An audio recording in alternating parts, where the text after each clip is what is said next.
I found something while I was here, and we're gonna have a little story time.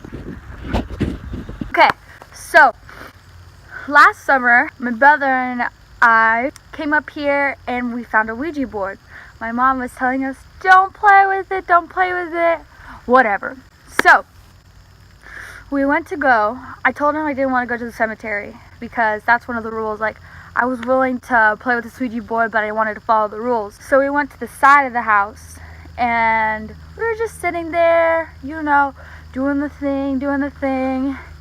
And nothing happened. It was fine, it was chill. And keep in mind, the whole time we were there that summer, there was not too much to do. We were there for a month. In the room we were sharing, there's a TV and it only played VHS tapes and CDs. So we were watching a bunch of spooky movies from the library. So watching these spooky movies, playing with the spooky stuff, nothing happened.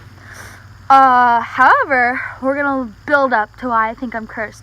First instance is I've never really felt any supernatural instances until on the way home.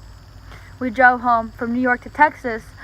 We were stopping at a rest stop and it was just me and my mom, you know. I was looking, making sure nobody was there, you know, checking the stalls.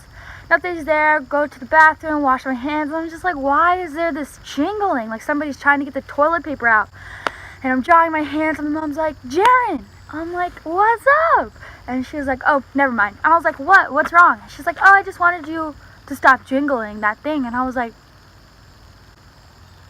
I was not jingling the thing. I thought it was her. So I'm drying my hands and I see the shadow pass on the wall and I turn around, nothing's there. I walk out to the little corridor to lead to the bathroom, nothing. So, you know, shadow man, whatever, it's fine. So that happened, shadow man. Nothing really happened until recently.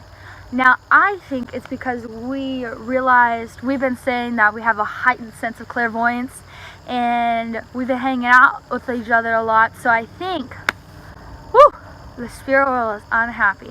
Josh has been delving into all these myths and I've always been a part of that. And he's like, oh, the spirit realm is real and all of this and whatever. Details. Spooky things start happening again this summer. I went to San Antonio with my friend Allie. We were watching Truth or Dare. We were just chilling, watch it, and then all of a sudden, bam!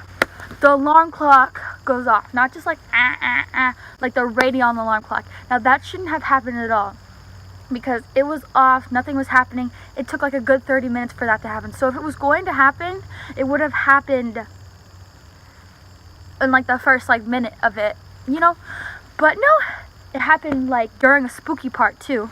So the alarm clock's playing, it's going off, and she doesn't want to shut it off, and I don't want to get up either. Like, I'm on the other side of the bed, not even close to the alarm clock. I was like, you turn it off, Allie, you're closer. And she was like, well, you're older. So I had to sacrifice because she said it was my fault because ever since I got there, I told her it was a little spooky. And she's like, no, it's not spooky.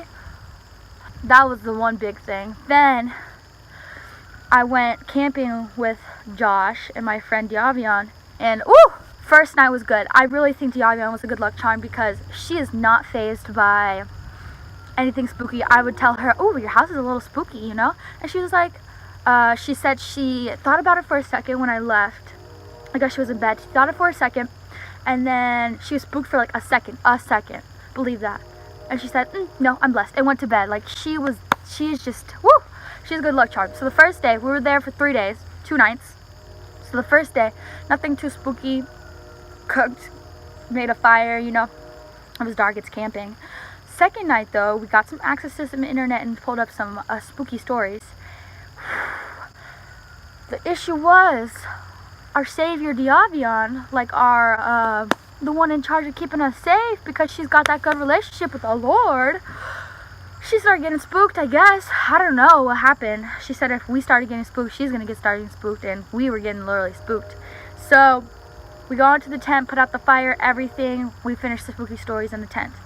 Give it like another 30 minutes again. You know, we started to doze off, and I was like, I kept seeing this flickering light in the corner of the tent, and I was like, why are people walking at 11 at night? Why are people up right now, shining flashlights in people's tents? Sweetie, we looked out, and the fire had started up again. So Eagle Scout Joshua, my brother, he was like, we gotta go put out the fire. But he was so spooked. And he was like, come with me, Jared. And I was like, I'm not coming with you. You go put it out. I'm not the one who wants to put it out. But we went and did the good thing, and we all went together to go put out the fire. And it was weird. All the logs were black. And my mom was like, oh, Jared, that happens. Fire's gonna start up again. And my brother was saying that too, but like, nobody believed that. There's definitely something spooky with that. And then the witching hour, it was 3 to 5 in the morning. It was just pelting on us. So we went into the car. Whatever. Next spooky occurrence was, of course, me and Josh again. We're over on Patterson Road. You can see that in a few vlogs back. We were on Patterson Road, which is haunted, apparently, supposedly. And we were geocaching. So most of them were on the edge of the road, or a little deep, like 100 yards. Didn't seem too far, but it's pretty far. So we go in, find the ones on the edge of the road, and on this road there's really nowhere place to park, so we're just like on this road on the side, and the car's just there. So we come back, and this was when we went to the one fairly deep in the woods, like 100 yards, and nobody stopped on that road. We were the only one who stopped. We come back, and our truck bed has this thing you pull over on top of it. That was flung open, and that's very hard to open. And we were like, maybe he didn't just shut it right.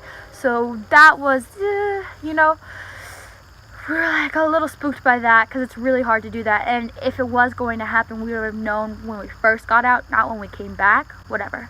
Then we're driving, because we're going to go pick up Allie to go geocaching, because we wanted somebody else to go into the woods, because we were really spooked. He kept yelling, may the power of Christ compel you, as we're looking for this geocache.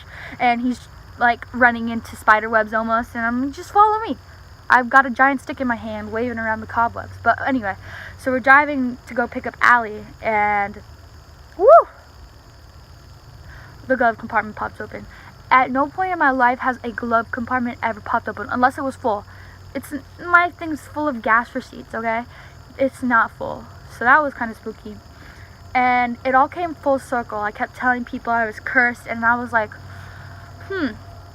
you know what? I think the problem was I didn't play on a graveyard. However, I did play on the land right next to my grandparents' house. And I have forgotten that that land is ancient burial Indian grounds. Because when my mom was little, she said she used to, because here's my grandparents' house and here's my mom's grandparents' house.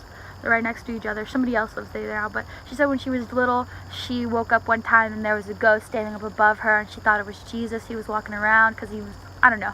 And then she said when they were gone, she looked out the window and saw in their window and somebody was just standing there looking around. So confirmed there's ghosts over there. So I really did play on a cemetery.